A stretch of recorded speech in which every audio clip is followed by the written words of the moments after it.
entre a promessa da volta de Jesus e o cumprimento dela, nós precisamos do batismo do Espírito Santo. Essa é uma condição sem a qual Jesus não volta.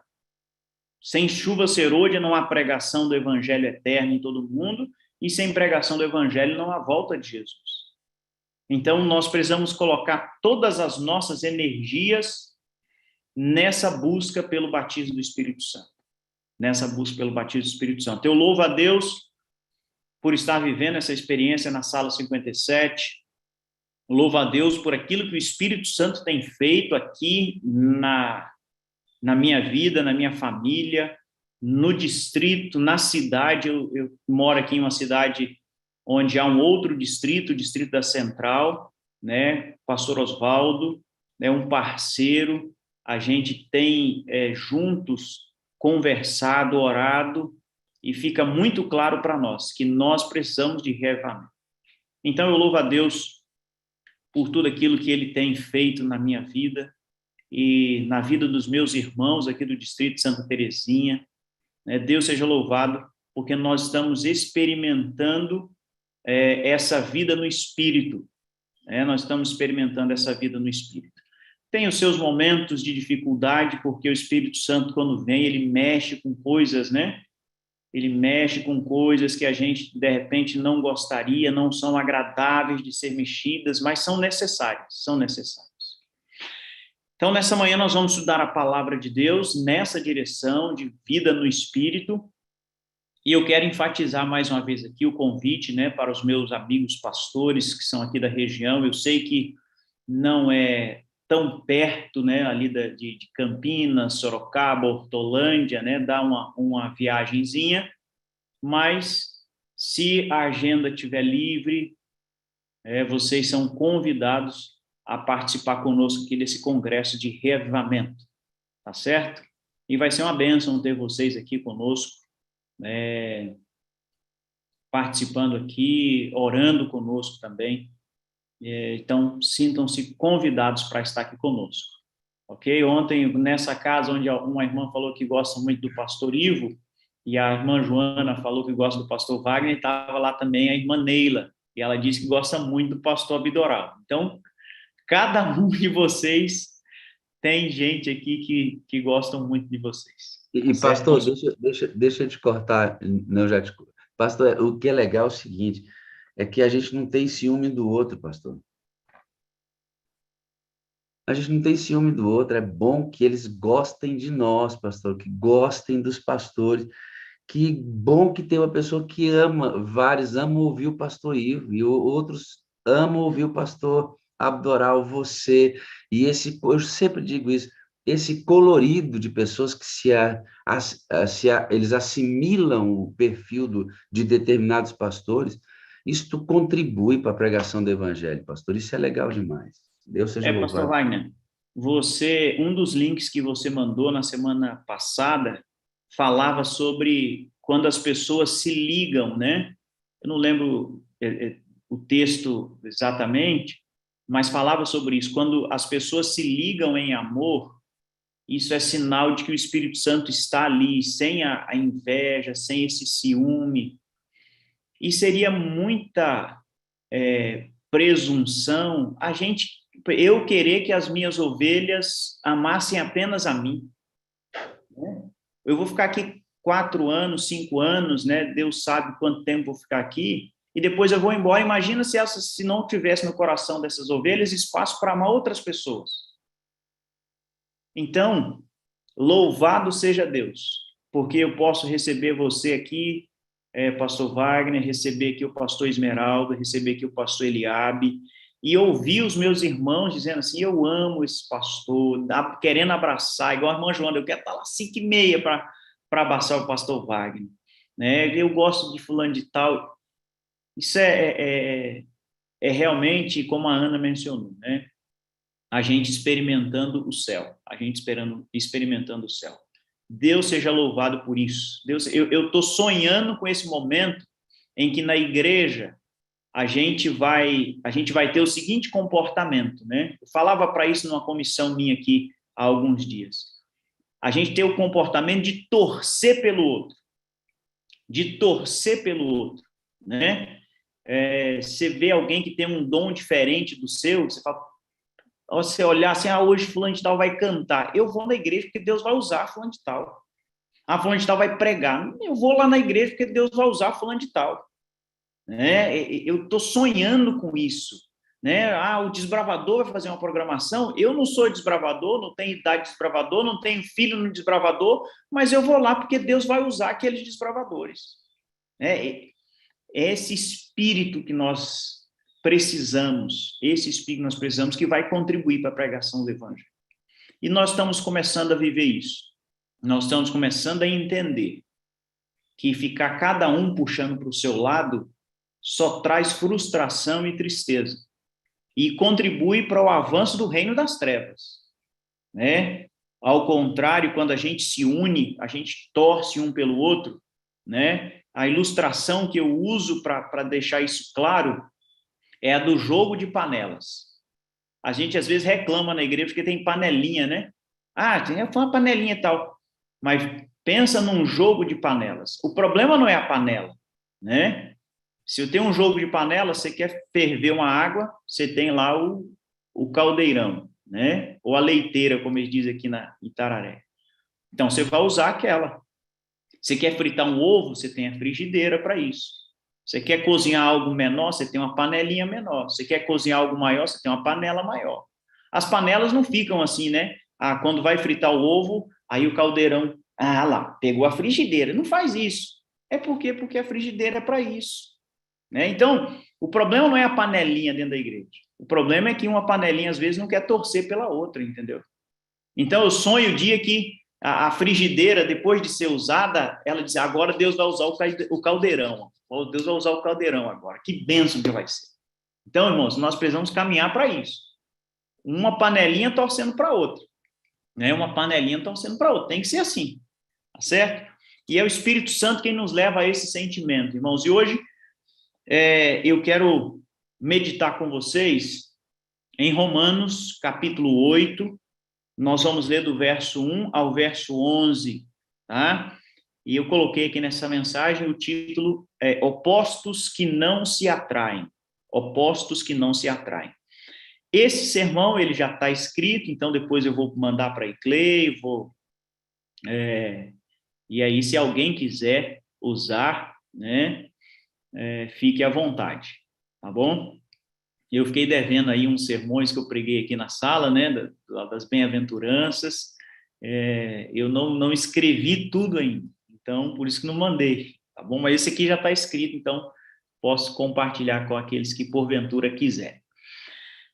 Vamos ao texto, Romanos 8, de 1 a 11, diz assim: Agora, pois, já nenhuma condenação há para os que estão em Cristo Jesus, porque a lei do Espírito da vida em Cristo Jesus te livrou da lei do pecado e da morte.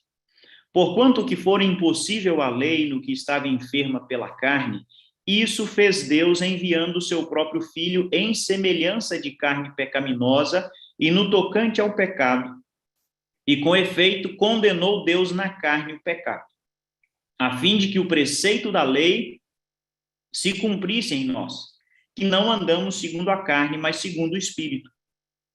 Porque os que se inclinam para a carne cogitam das coisas da carne, mas os que se inclinam para o Espírito, das coisas do Espírito. Porque o pendor da carne dá para a morte, mas o do Espírito para a vida e paz. Por isso, o pendor da carne é inimizade contra Deus, pois não está sujeito à lei de Deus, nem mesmo pode estar. Verso 8. Portanto, os que estão na carne não podem agradar a Deus. Vós, porém, não estáis na carne, mas no Espírito. E se de fato o Espírito de Deus habita em vós, lendo de novo o verso 9. Vós, porém, não estáis na carne, mas no Espírito, se de fato o Espírito de Deus habita em vós. E se alguém não tem o Espírito de Cristo, esse tal não é dele. Se, porém, Cristo está em vós, o corpo, na verdade, está morto por causa do pecado, mas o Espírito é vida por causa da justiça. Se habita em vós o Espírito daquele que ressuscitou a Jesus dentre os mortos, esse mesmo que ressuscitou a Cristo Jesus dentre os mortos, vivificará também o vosso corpo mortal por meio do seu Espírito que em vós habita. Irmãos, o apóstolo Paulo, ele fala no capítulo 6 de viver em novidade de vida.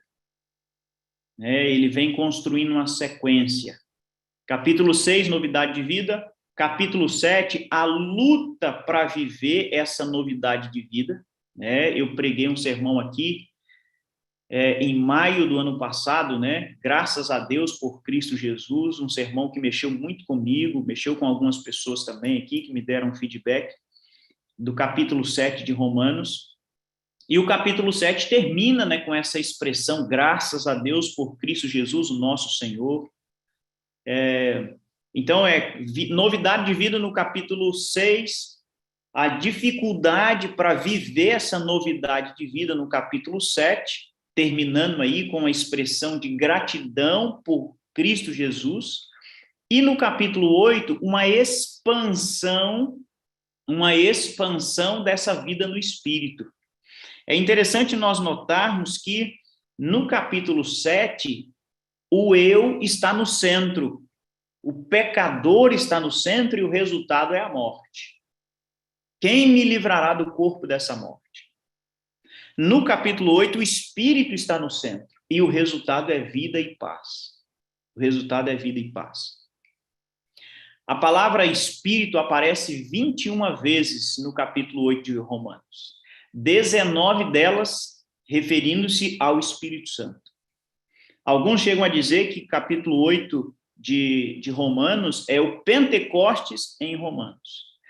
O capítulo todo é sensacional, a gente vai avaliar aqui, a gente vai ver algumas lições, não todas, desses versos que nós acabamos de ler, aí trabalhando essa ideia de opostos que não se atraem, ok? E nós vamos ver aqui o ser humano que se inclina para a carne, o ser humano inclinado para a carne e o ser humano inclinado para o espírito. A gente vai avaliar, a gente vai ver aqui quais são as consequências de ser inclinado para a carne e ser inclinado para o espírito. Obviamente, o nosso objetivo com essa mensagem é que fique claro para cada um de nós em que direção nós estamos caminhando e as consequências que vamos colher em cada uma dessas direções. Eu quero começar aqui com o ser humano inclinado para a carne. Tá?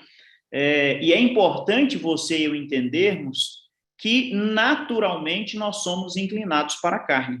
Naturalmente nós somos inclinados para a carne. No capítulo 7, o apóstolo Paulo deixa isso muito claro. Ele está dizendo, o que eu quero fazer, eu não faço, mas aquilo que eu não quero, eu acabo fazendo.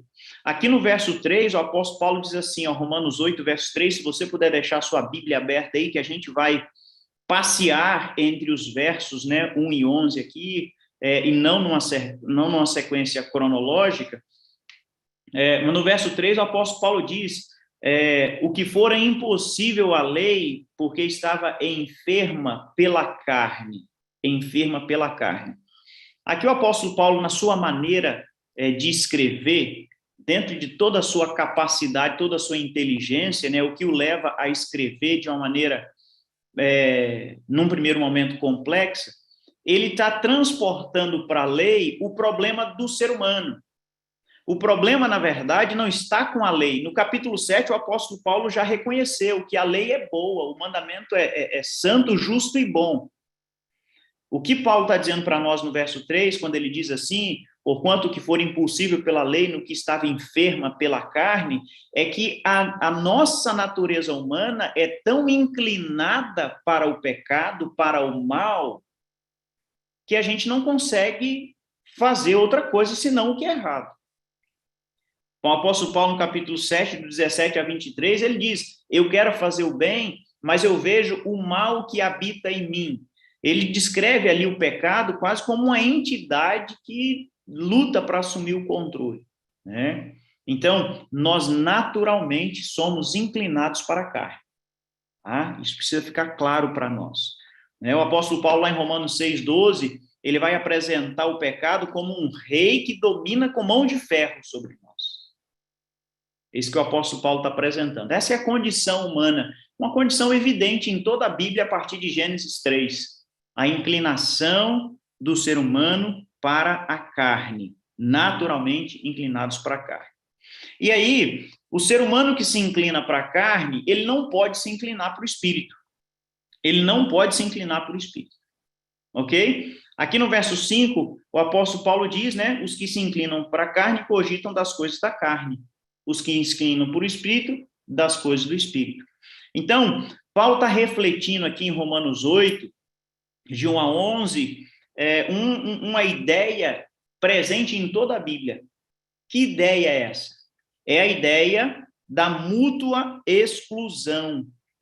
E aqui, Paulo tem um chamado para você e para mim, para que nós tomemos um posicionamento, para que nós saiamos de cima do muro, mesmo porque no grande conflito, neutralidade é impossível. O texto é muito claro. Ou vamos nos inclinar para a carne, ou vamos nos inclinar para o espírito. Não é possível a gente viver, né, esses dois mundos. Ou é um, ou é outro. Se inclina para a carne, cogita as coisas da carne. Se para o espírito, das coisas do espírito. E aqui nós encontramos uma verdade que não dá para a gente ignorar. São mutuamente excludentes esses dois caminhos. Tá? São caminhos opostos e estes opostos não se atraem. Você e eu estamos acostumados com aquele ditado, né? Os opostos se atraem, mas nesse caso aqui não é possível. Não é possível. Esses são opostos que jamais se atrairão. Ao se inclinar para a carne, nós vamos cogitar das coisas da carne.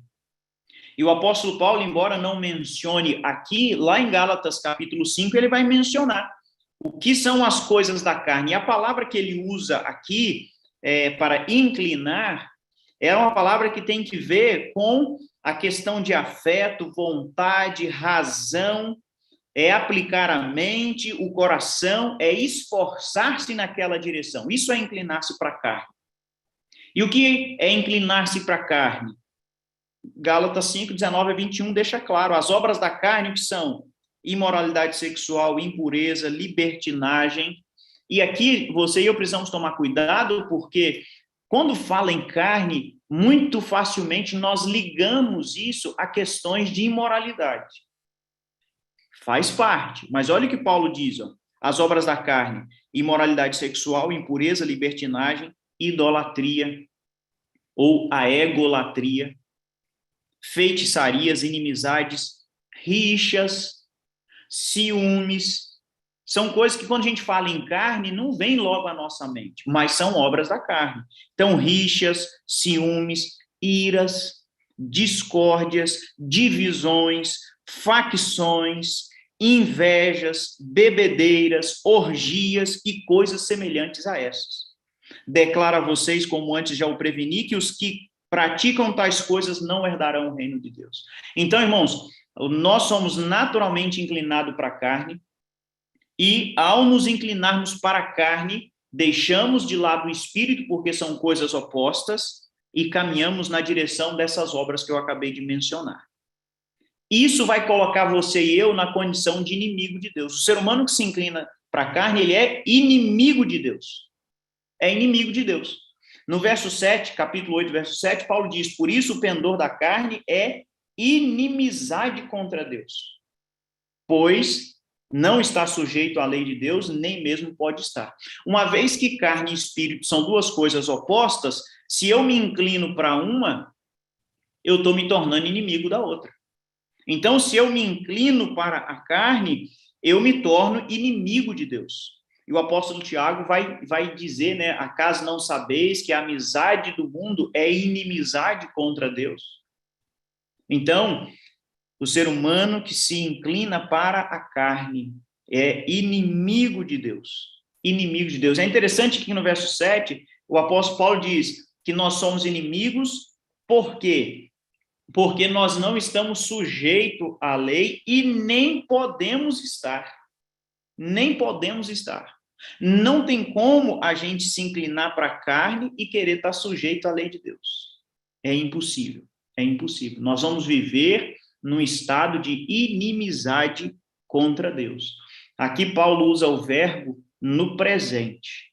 No presente, né? Aquele que se inclina para a carne é inimigo. É uma condição constante de rebelião contra Deus, o inclinar-se para a carne. É uma situação de inimizade constante contra Deus, o andar na carne. E aí, o último ponto do ser humano inclinado para a carne é que, quando nós nos inclinamos para a carne, o que nós vamos experimentar é a morte. No verso 6, o apóstolo Paulo diz, porque o pendor da carne dá para a morte. Dois caminhos opostos levam a destinos opostos. Quem se inclina para a carne vai, no final desse caminho, experimentar a morte. Experimentar a morte. Esse é o triste fim de todo aquele que se inclina para a carne, a morte, tanto a morte física quanto a morte eterna. Morte física e morte eterna. Então, esse é o resultado óbvio. É o resultado óbvio. Por quê? Porque aqui no verso 2, o apóstolo Paulo diz, né, porque a lei do Espírito da vida em Cristo Jesus nos livrou da lei do pecado e da morte. Se eu me afasto da origem da vida, o que eu vou esperar? O que eu posso esperar me afastando do Espírito Santo? Me afastando do sacrifício de Cristo? Não tem como esperar vida estando longe da fonte da vida. Por isso, o pendor da carne dá para a morte. E aqui eu faço uma advertência para nós. Essa é uma advertência para todos nós nessa manhã. Nós vivemos hoje dias de relatividade, relativismo. O que é isso? Nós estamos vivendo hoje dias em que o ser humano ele quer viver uma vida de pecado e não quer morrer eternamente. Isso é um engano. Irmãos, não dá para a gente experimentar o melhor dos dois mundos. Não dá. O capítulo 8 de Romanos está deixando bem claro que ou é um ou é outro. Essa ideia tão comum hoje de que a gente pode viver de qualquer maneira e ainda assim ser salvo, essa ideia não é nova. Você encontra essa ideia lá em Gênesis 3, quando Satanás, usando a serpente, ele diz, Eva, pode contrariar a palavra de Deus. Pode comer o fruto que Deus disse para não comer. E aí Satanás pega a frase de Deus, certamente morrereis. Coloca uma palavrinha bem pequenininha no meio, o não, certamente não morrereis. E o resultado, nós acabamos de ver aí na hora da intercessão. 22 anos, estudante de medicina estrangulado. Quem é que tinha razão? Deus ou Satanás? Certamente morrereis ou certamente não morrereis? É óbvio. Tudo ao nosso redor indica que Deus tinha razão. Certamente morrereis. Certamente morrereis. Então, não dá para a gente querer andar na carne e experimentar a vida. Esse é um paradoxo interessantíssimo na Bíblia. Né? Quando Jesus fala de discipular, diz, todo aquele que quiser salvar a sua vida vai perder. Todo aquele que estiver disposto a perder a sua vida vai ganhar. Então, se você quer aproveitar a vida, se você quer curtir a vida andando na carne, na verdade você está perdendo a vida. Você está caminhando na direção da morte. Nós estamos caminhando na direção da morte. Então, essa é a realidade do ser humano inclinado para a carne. Né? Isso é natural, é oposto a inclinar-se para o espírito, nos coloca como inimigos de Deus e o resultado final é a morte. Agora, o apóstolo Paulo apresenta também o ser humano inclinado para o espírito. E eu quero gastar essa parte final da mensagem falando nisso. O ser humano inclinado para o espírito. E este é o nosso objetivo aqui. Nós estamos aqui para isso, porque nós queremos viver no espírito. Nós queremos nos inclinar para o espírito. Irmãos, que bênção que é a vida no espírito. Tem as suas lutas, como eu mencionei, por causa desse nosso eu, mas é uma bênção viver no espírito. É uma bênção viver no espírito. Naturalmente, somos inclinados para a carne, mas por causa de Cristo Jesus, né, nós podemos nos inclinar para o espírito. O apóstolo Paulo vai dizer aqui no verso 3, né? Porquanto que fora impossível à lei no que estava enferma pela carne, isto fez Deus enviando o seu próprio Filho em semelhança de carne pecaminosa e no tocante ao pecado. Com efeito, condenou Deus na carne o pecado. Você e eu estávamos mortos em nossos pecados e delitos.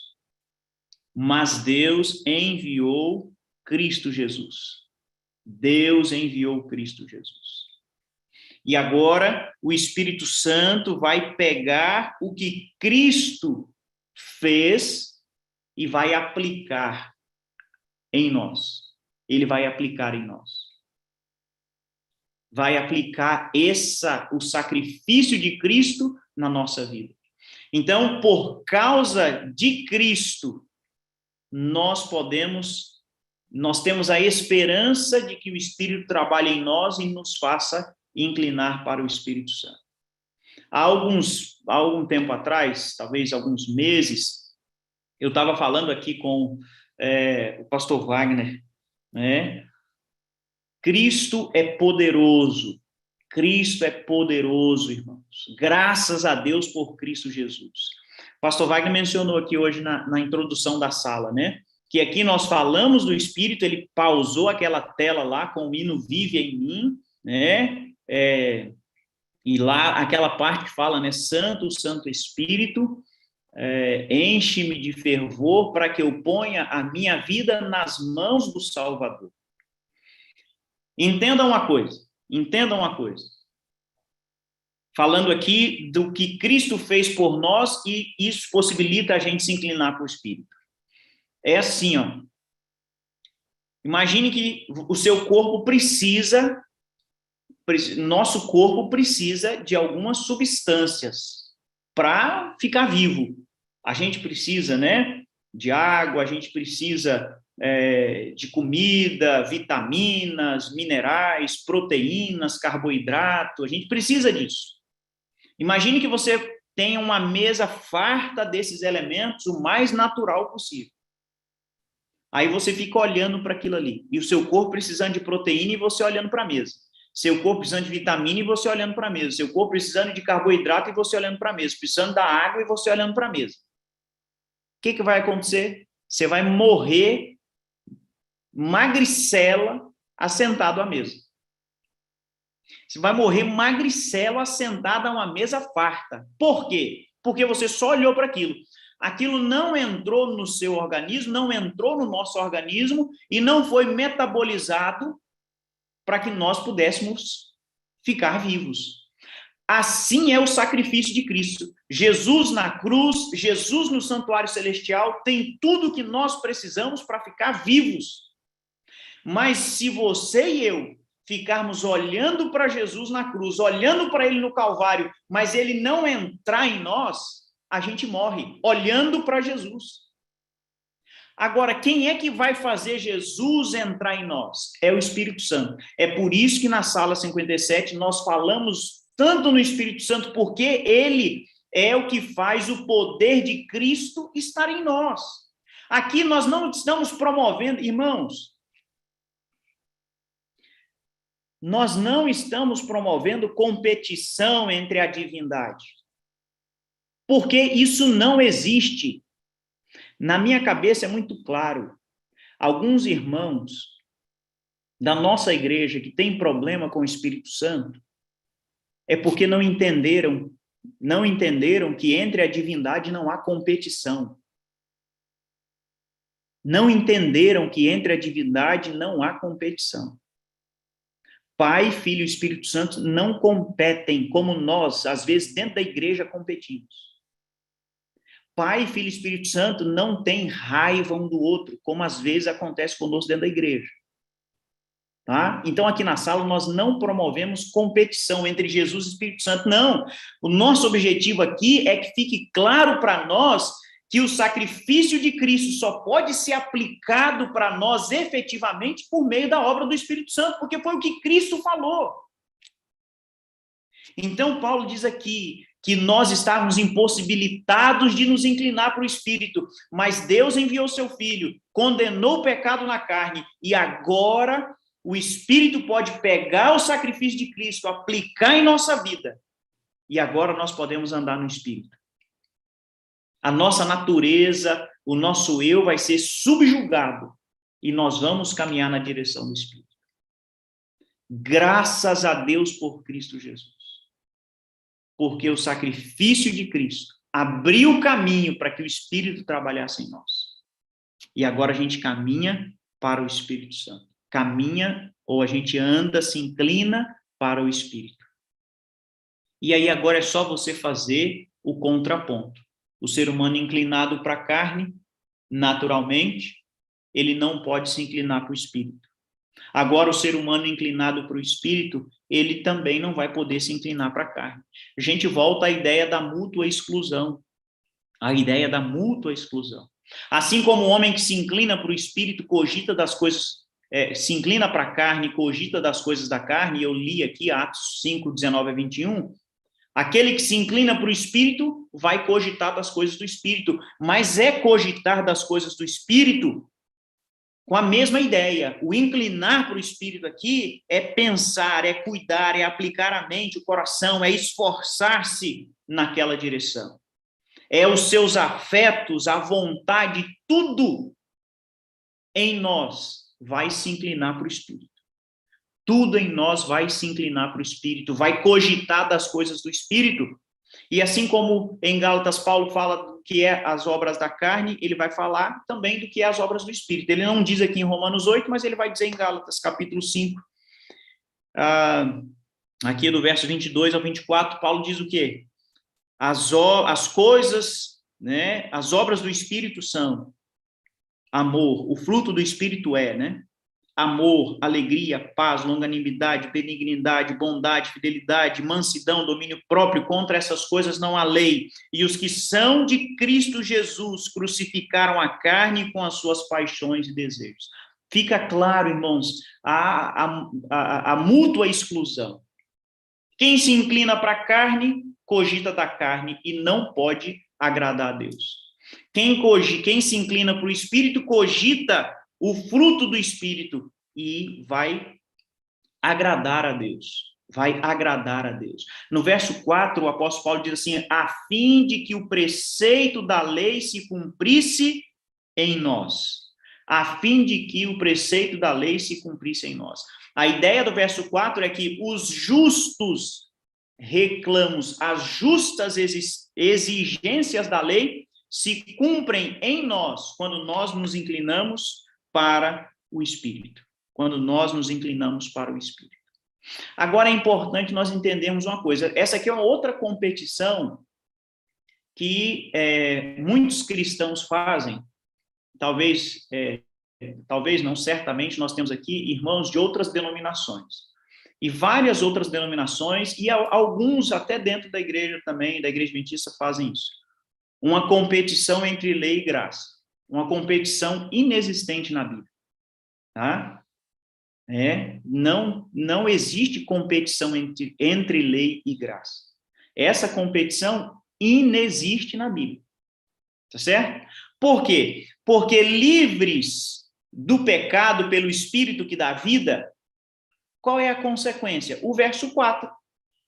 Os justos reclamos da lei vão se cumprir em mim. Aquilo que acontecia no capítulo 7, quando Paulo queria fazer o que é correto, mas não conseguia, por causa da natureza pecaminosa, agora que nós somos libertos em Cristo, o Espírito habita em nós, a gente vai conseguir andar no caminho que a lei aponta. E isso acaba com aquela luta.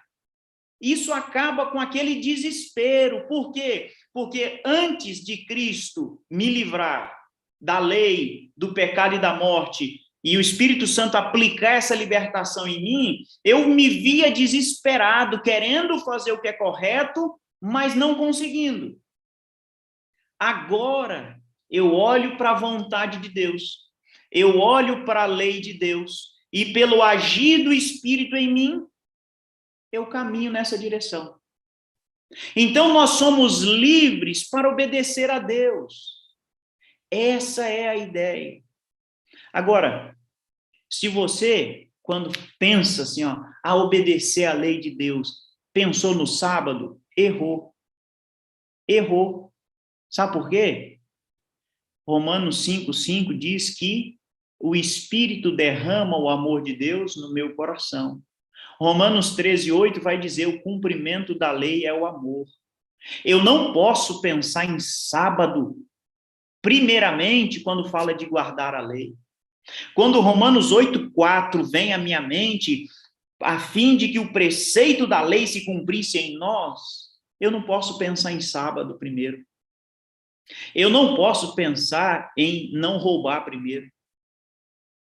Eu preciso pensar em primeiro amar a Deus, porque o Espírito Santo derrama o amor de Deus no meu coração. E aí, quando eu vou cumprir a lei, Romanos 13:8 diz que o cumprimento da lei é o amor.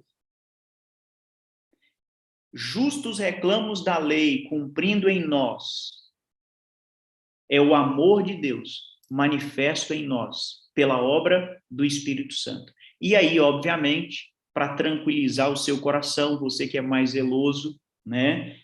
De repente esteja preocupado, obviamente, na esteira do agir do Espírito, começando com o amor, eu vou ser fiel à esposa, não vou adulterar, não vou roubar, não vou cobiçar, eu vou guardar o dia que Deus mandou eu guardar, certo? Sem essa ideia de fazer um e omitir o outro, tá certo? Vida no Espírito é uma vida completa de obediência a Deus. Eu continuo pastor da Igreja Adventista do Sétimo Dia, continuo acreditando no sábado, tá bom? Mas nós precisamos pensar biblicamente, o Espírito derrama o amor de Deus no nosso coração. O restante vai ser consequência. Se não houver amor, o apóstolo Paulo fala em 1 Coríntios 13, se não tiver amor, não adianta. Não adianta, você pode dar tudo para os outros, você pode dar o corpo para ser queimado, mas se não for por amor, meu amigo, você sofreu em vão. Você sofreu em vão. Nós sofremos em vão. Então, o ser humano que se inclina para o Espírito vai agradar a Deus. O que é uma impossibilidade sem o sacrifício de Cristo metabolizado pelo Espírito, agora é natural para aquele que recebeu o Espírito. E a consequência, qual que é? Experimentar a vida. Se quem se inclina para o Espírito, para a carne, experimenta a morte, quem se inclina para o Espírito, experimenta vida. Experimenta a vida. O apóstolo Paulo vai dizer aqui no verso 10 e no verso 11. Se, porém, Cristo está em vós, por meio do Espírito, né? Aquele que não tem o Espírito de Cristo não é dele. Né? Se, porém, Cristo está em vós, por meio do Espírito, na verdade, o corpo está morto por causa do pecado, mas o Espírito é vida por causa da justiça.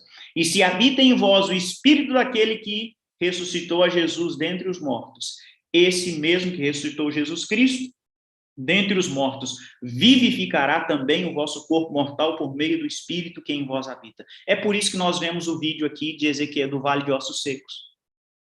Porque sem Espírito, morte. Com Espírito, vida. E vida em abundância. Vida e vida em abundância. 2 caminhos apresentados a você. Inclinação para a carne inclinação para o Espírito. Qual você vai escolher?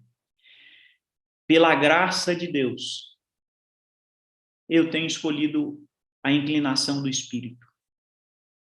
E não tenho do que me arrepender. E eu convido, apelo a você nessa manhã. Abra o coração do Espírito Santo. Você pode olhar para Jesus na cruz, você pode olhar para Jesus no santuário, mas se o Espírito Santo não vier sobre sua vida e aplicar os méritos de Cristo ao seu coração, a gente morre à míngua olhando para uma mesa farta. Mas em nome de Jesus, nesse domingo, haverá ressurreição em nós, porque onde há o Espírito, há vida. Que Deus nos abençoe. Em nome de Jesus. Amém.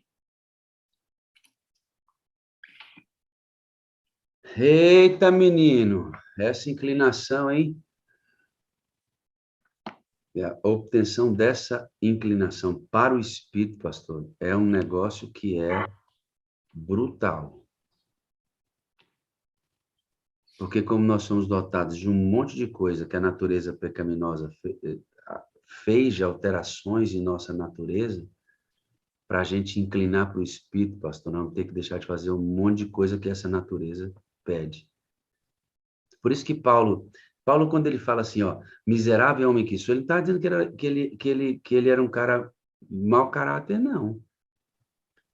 Ele estava dizendo assim, meu Deus do céu, como é que eu conheço tanto de Deus e ainda tenho vontades pecaminosas?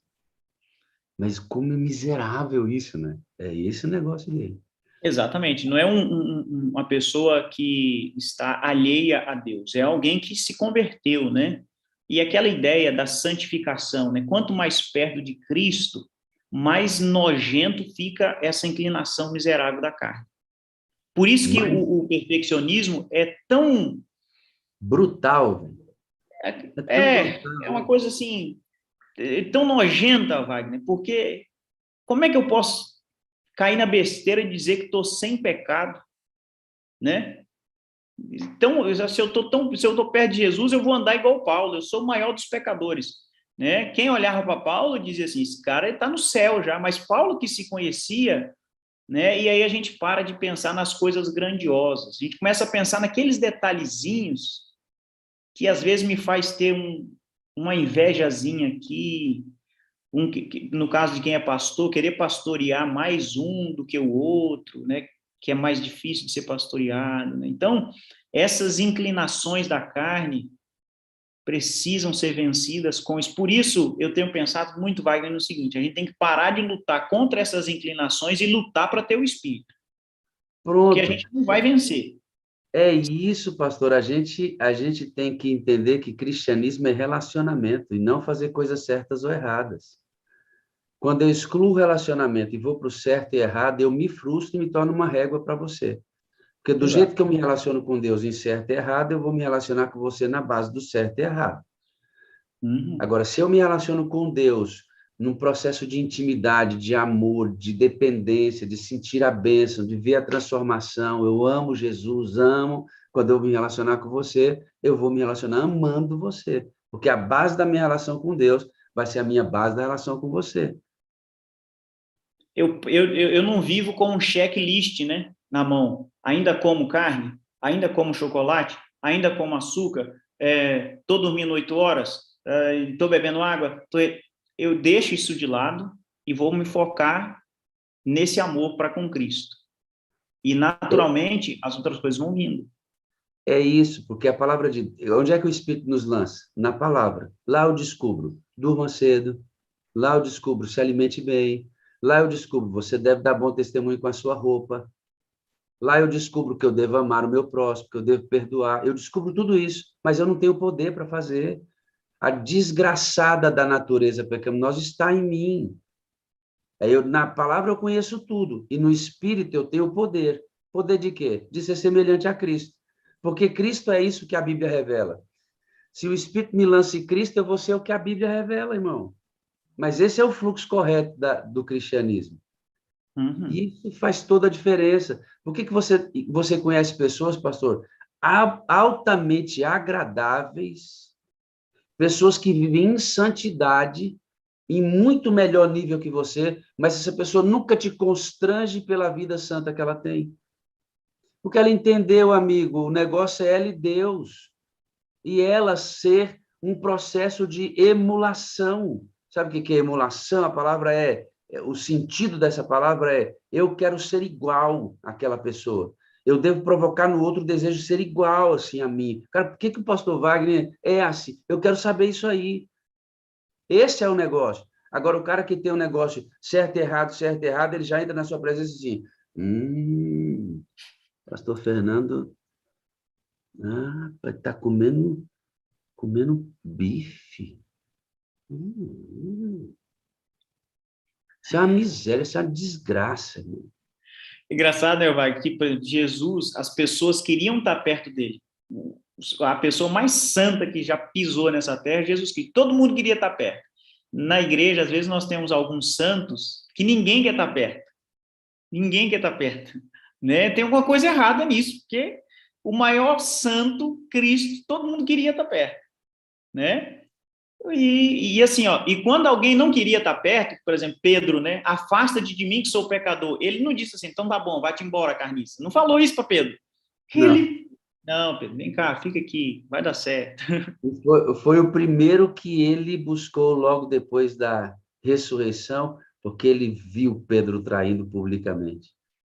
Pedro traiu 3 vezes, ou declarou 3 vezes não conhecer a Cristo. Cristo reuniu os discípulos e disse assim, Pedro, tu me ama 1 vez. Tu me ama 2 vezes.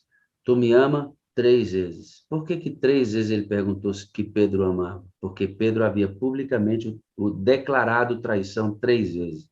Jesus estava restaurando plenamente a imagem de Pedro diante dos discípulos, porque ele seria uma pedra fundamental da igreja. E Extraordinário Jesus. Né? eu vejo isso aí também, Wagner. A gente já conversou aqui, né? Em nenhum momento Jesus menciona o erro de Pedro. Jesus está dizendo assim, Pedro, você precisa me amar. Você precisa me amar. Mesma coisa para nós. Se a gente errou, a gente não precisa pensar, fiz isso, comi o bife, sei lá, falei mal. Não. Eu preciso amar a Jesus. E quem que derrama esse amor no meu coração é o Espírito Santo. Não tem competição. Alguns temem, pastor, literalmente, que se nós ensinarmos ou batermos na tecla com mais força nesse relacionamento de amor, as regras serão relaxadas. Eu não consigo entender como pode pensar alguém assim. Olha só, como é que a regra vai ser relaxada? Como? Olha para mim. Como é que as regras do reino não serão obedecidas se a gente bater com mais força na necessidade de você entender o que é amar a Deus, amar a Cristo? Como é que as regras serão relaxadas? Pensa só no que eu vou te dizer. Porque Deus amou o mundo de tal maneira que deu o seu Filho unigênito para que todo aquele que nele crê não pereça, mas tenha vida. Por que Deus entregou o Filho mesmo? Por amor. E por que o Filho se entregou por nós? Por amor. E como é que eu vou relaxar a regra? O amor é muito mais radical na obediência do que um simples conceito ético-moral. Se Deus quisesse manter a lei dele, Wagner, ao pé da letra, ele dizia assim, ó, o ser humano transgrediu a lei, vou deixar morrer. Pronto, a lei foi cumprida. Eu não tenho nada mais a ver com isso. Foi Sim, cumprido e isso é justo. exato. Mas como a lei, na essência, é amor, Romanos 13:8, o que ele fez? Ele cumpriu a lei morrendo. O amor é muito mais poderoso para obedecer os mandamentos do que um simples conceito ético e moral. E a gente tem que aprender isso e tentar viver esse negócio no espírito de forma correta. Isso é bom. Só o Espírito nos ajuda, nos capacita para isso. Por que tem que ser todo dia, pastor? Porque assim, ó, eu e o senhor somos vasilhas estragadas. A natureza pecaminosa causou dano em nossa natureza. Do jeito que eu recebo, vaza. Por causa da natureza. Do jeito que eu recebo, que enche, vaza, vaza. Por isso tem que ser todo dia. Vai deixar de vazar quando? Abriu, fechou o olho. O que era mortal se revestiu de imortalidade. O que era corrupto se revestiu de incorruptibilidade. Então, tragada foi a morte pela vitória. Pronto. Aí não é mais um vaso danificado. Vai estar cheio para sempre.